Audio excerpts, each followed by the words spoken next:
छत्तीसगढ़ की जनजाति की अगली क्लास की तरफ हम आगे बढ़ते हैं। द सीजीपीएससी कोच के यूट्यूब चैनल में आपका स्वागत है। अबुझ माड़िया, पहाड़ी कोरवा, बैगा, बिरहोर और कमार जो भारत सरकार द्वारा घोषित छत्तीसगढ़ में पाई जाने वाली छत्तीसगढ़ की 5 विशेष पिछड़ी जनजातियां हैं, इसके ऊपर हमने विस्तार से पिछली क्लासेस में अध्ययन किया है। अब हम राज्य शासन द्वारा विशेष पिछड़ी जनजाति के समतुल्य घोषित कौन कौन से पंडो एवं भुजिया जनजाति के ऊपर महत्वपूर्ण तथ्यों पर आज साझा चर्चा करेंगे, जानकारी मैं आपसे साझा करूंगा। तो इसमें देखिए चीजें जो है थोड़ा सा कॉम्प्लिकेटेड भी है। जैसे 14 दिसंबर को जो एग्रीकल्चर का पेपर हुआ है असिस्टेंट डायरेक्टर का, उसमें भुजिया जनजाति से ही लेकर 2 प्रश्न लगातार पूछे गए थे। यहाँ पे जो भी है अब पढ़ना तो है ही हमको, तो हमारी कोशिश है कि आपको ज्यादा अच्छे से अच्छा और बिल्कुल स्पेसिफाइड डेटा जो है मैं आपसे शेयर करूं, ताकि आपको परीक्षा में प्रश्नों को देख करके किसी भी प्रकार की संशय कंफ्यूजन की स्थिति ना रहे, आप अपने आंसर्स को लेकर के क्लियर रहें। तो भुजिया जनजाति का सकेंद्रण गरियाबंद जिले के बिंद्रा नवागढ़ में मुख्य रूप से है। भुजिया जनजाति का सकेंद्रण बिंद्रा नवागढ़ तहसील गरियाबंद जिले में मुख्य रूप से पाया जाता है। इसके साथ साथ उड़ीसा राज्य के कालाहांडी जिले में भी भुजिया जनजाति का निवास है, इनका सकेंद्रण है। अब इसके पीछे भुजिया जनजाति की 2 उपजातियां हैं, एक चौखटिया और दूसरा चिंदा। भुजिया जनजाति गोड़ों की उपजाति के रूप में जाना जाता है। इसके पीछे की कहानी कुछ ऐसी है कि बचर नाम का एक गोड़ व्यक्ति हुआ, है ना। तो बचर नाम का एक गोड़ व्यक्ति हुआ, वो पैरी नदी में, कौन सी नदी में, पैरी नदी में मछली पकड़ने के लिए जाल फेंकता है। एक पत्थर आ जाता है, दोबारा फेंकता है, वही पत्थर फिर आ जाता है, फिर उस पत्थर को वो घर ले जाता है। अब घोड़ों के देवता हैं बुढ़ा देव, तो फिर उस पत्थर को घर ले जाने के बाद बुढ़ा देव जो है सपने में आते हैं बचर के, और सपने में आकर के क्या बोलना चाहिए, अपनी पुत्री का विवाह जो है दूसरी जनजाति में, मतलब कि आपका यहाँ पर हलवा के साथ करने को कहते हैं, ऐसी कुछ बातचीत होती है। अब ये कोई ऑथेंटिक सोर्सेस वगैरह नहीं है, किताबों में लिखी हुई कहानियां हैं, ये परीक्षा के दृष्टिकोण से कहीं से महत्वपूर्ण भी नहीं है। तो बचर का नाम यहाँ पर आया, तो मैंने थोड़ी सी कहानी आपको बताई। तो यहाँ पर कॉन्सेप्ट ये है कि हलबा जनजाति के युवक और गोर जनजाति की युवती, है ना। बचर जो था गोड़ जनजाति से था, तो हलबा जनजाति के युवक और गोड़ जनजाति की युवती के विवाह होने से भुजिया जनजाति क्रिएट हुई, उत्पन्न हुई इनके संतानों के माध्यम से, और ये जो है चौखटिया भुजिया कहलाए। ये जो है चौखटिया भुजिया कहलाए। चौखटिया भुजिया को चिंदा भुजिया से अपग्रेडेड या उपवर्ग में माना जाता है, ऊपर माना जाता है। वैसे ही बिंझवार जनजाति के युवक और गोड़ जनजाति की युवती के विवाह से जो आगे संतान वगैरह जो हुए, तो ये जो है चिंदा भुजिया कहलाए। तो ध्यान रखिएगा, हलबा और गोड़ के मिश्रण से चौखटिया भुजिया और बिंझवार और गोड़ के मिश्रण से चिंदा भुजिया का जन्म हुआ। और इनमें जो है एक विशेष मान्यता है, लाल बंगला, है ना। तो लाल बंगला के बारे में आपको मैं छोटी सी कहानी बताऊं। लाल बंगला को भुजिया जनजाति के जो लोग हैं वो क्या कहते हैं, ये रसोई घर है। रसोई घर मतलब कि किचन, जहां पर खाना बनाया जाता है, यहाँ पे ही ये अपने देवता का निवास भी रखते हैं। तो भुजिया जनजाति के देवता का निवास कहाँ होता है? तो लाल बंगला में होता है, रसोई घर में। मिट्टी मिट्टी का खपरेल वाला सामान्य सा घर बनाते हैं। लाल बंगला के बारे में मतलब इसको 2 बार परीक्षा में पूछा जा चुका है, सीजीपीएससी प्री में और अभी 14 दिसंबर असिस्टेंट डायरेक्टर में पूछा जा चुका है। लाल बंगला क्या है? तो लाल बंगला रसोई घर है। यहीं पर भुजिया जनजाति अपने देवता का भी निवास स्थान यही लाल बंगला में ही रखते हैं।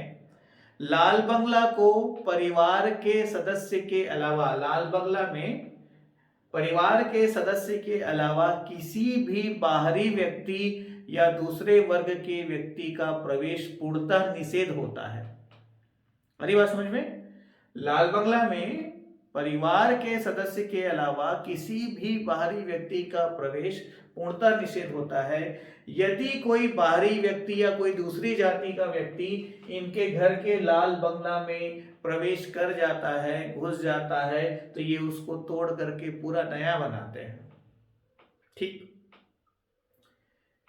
कछुआ, कछुआ से आप भलीभांति परिचित हैं। तो कछुआ के प्रति इनका विशेष श्रद्धा है ना भाई। तो कछुआ के प्रति ये अपनी विशेष श्रद्धा प्रकट करते हैं। तपते लोहे से ये इलाज करते हैं, इनमें ऐसी मान्यता है ना। तो बीमारी वगैरह का इलाज करने के लिए तपते लोहे का प्रयोग करते हैं। जमीन पर नहीं सोते हैं, है ना भाई, जमीन पर सोना निषेध माना जाता है।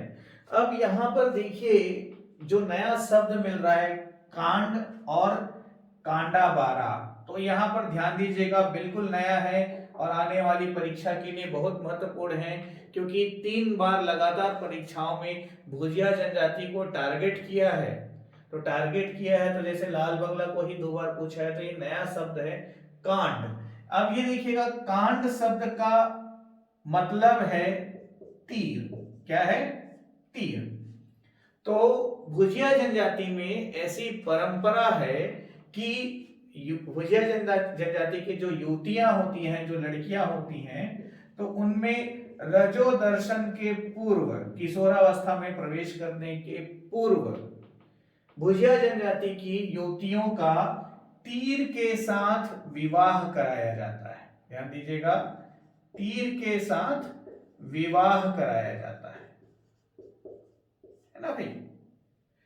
तो तीर, कांड को तीर बोलते हैं, तो तीर के साथ विवाह कराया जाता है। तो इस परंपरा को या इस प्रथा को कांडाबारा कहकर संबोधित किया जाता है। तो ये नया शब्द हुआ कांड, मतलब भुजिया जनजाति में तीर को कांड कहा जाता है। भुजिया जनजाति में शादी के बाद, विवाह के पश्चात महिलाएं सफेद साड़ी पहनती हैं। ये भी अभी एग्जाम में पूछा गया था, इनमें से किस जनजाति की महिलाएं विवाह के पश्चात सफेद साड़ी पहनती हैं?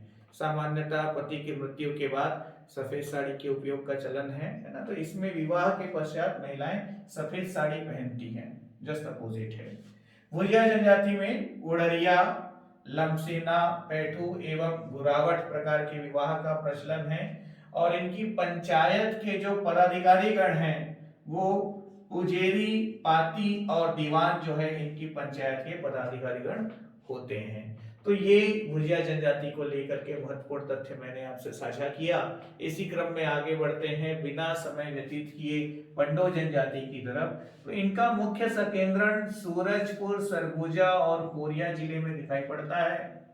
और इनकी 2 उपजातियां हैं, एक है आपका सरगुजिया, इनकी 2 उपजातियां हैं, एक है आपका सरगुजिया और दूसरा है उत्तरांश। तो ये ध्यान रखिएगा, सरगुजिया और उत्तरांश। ये पंडो बोली बोलते हैं और स्वयं को पांडव का वंशज मानते हैं। इसके पीछे भी छोटी सी कहानी है, सत्यता क्या है नहीं मालूम। तो पांडव, 5 पांडव, जिसके बारे में आप पर बहुत अच्छे से परिचित हैं महाभारत काल के संदर्भ में, है ना भाई। तो अर्जुन, भीम, नकुल, सहदेव, युधिष्ठिर, ये नाम आपने सुना होगा। तो ये 5 पांडव जब वनवास को रहते हैं, 12 वर्ष के वनवास के लिए जब रहते हैं, तो पंडो जनजाति के जो लोग हैं वो इनके लिए कंदमूल वगैरह, फल फूल वगैरह जो है एकत्रित किया करते थे इनके खाने के लिए। और द्रौपदी माता है ना, जो वनवास में साथ में गई थी पांडवों के साथ, तो द्रौपदी माता जो है पंडो जनजाति के लोगों को बांस के जो बर्तन वगैरह होते हैं ये सब बनाना सिखाई थी। तो यहाँ से इनके व्यवसाय में जो है बांस शिल्प आ गया, है ना। और गांडवधारी अर्जुन ने इनको तीर धनुष बनाने का प्रशिक्षण दिया था, है ना। तो यहाँ पे ये बांस शिल्प वगैरह से तीर धनुष और बर्तन वगैरह ये सब जो है बनाने का कार्य करते हैं, कृषि कार्य भी करते हैं। तो पांडव से स्वयं को जुड़े हुए बताते हुए ये स्वयं को पांडवों का वंशज मानते हैं। तो महत्वपूर्ण तथ्य है, ध्यान रखिएगा, इनमें से किस जनजाति स्वयं को पांडवों का वंशज मानती है, तो वो कौन सी जनजाति है, पंडो जनजाति है। ये हड़िया नामक पेय पदार्थ का प्रयोग करते हैं, हड़िया जो कि चावल से बनता है। इनमें उड़रिया, ढोकू और बरोखी, ध्यान रखिएगा, उड़रिया ढोकू के ऊपर हम पहले चर्चा कर चुके हैं। वधु मूल्य न होने की स्थिति में विवाह का एक प्रकार है ये, वधु मूल्य न दे पाने की स्थिति में बरोखी विवाह का प्रचलन है। तो ध्यान रखिएगा, वधु मूल्य न दे पाने की स्थिति में किस प्रकार का विवाह प्रचलित है जनजातियों में, तो बरोखी विवाह प्रचलित है। ठीक है। भारत सरकार ने छत्तीसगढ़ राज्य के लिए जो अनुसूचित जनजाति की लिस्टिंग की है ना, जो सूचना प्रकाशित की है, तो उसमें पंडो जनजाति को भारिया, भूमिया और भुइंहर के साथ शामिल किया हुआ है। तो ये भी एक प्रश्न बनता है ना, भारिया, भूमिया और भुइंहर, तो इनमें से किस जनजाति को भारिया, भूमिया और भुइंहर के साथ अधिसूचित किया गया है, तो वो पंडो जनजाति है जिसको इन तीनों के साथ अधिसूचित किया गया है। इस तरह से पंडो जनजाति को लेकर के वनडे एग्जामिनेशन के लिए महत्वपूर्ण प्रश्न मैंने बनते हैं। अब यहां पे ध्यान दीजिएगा, विशेष पिछड़ी जनजातियों के विकास करने के लिए विकास अधिकरण की स्थापना की गई है। तो इसको हम जिलेवार देखेंगे वनडे एग्जामिनेशन के पॉइंट ऑफ व्यू से। कमार विकास अभिकरण, कमार विकास अभिकरण कहाँ है, गरियाबंद जिले में। बैगा विकास अभिकरण कहाँ है, कवर्धा या कबीरधाम जिले में। पहाड़ी कोरवा विकास अभिकरण कहाँ है, अंबिकापुर में है। और बिरहोर विकास अभिकरण कहाँ है, जसपुर में है।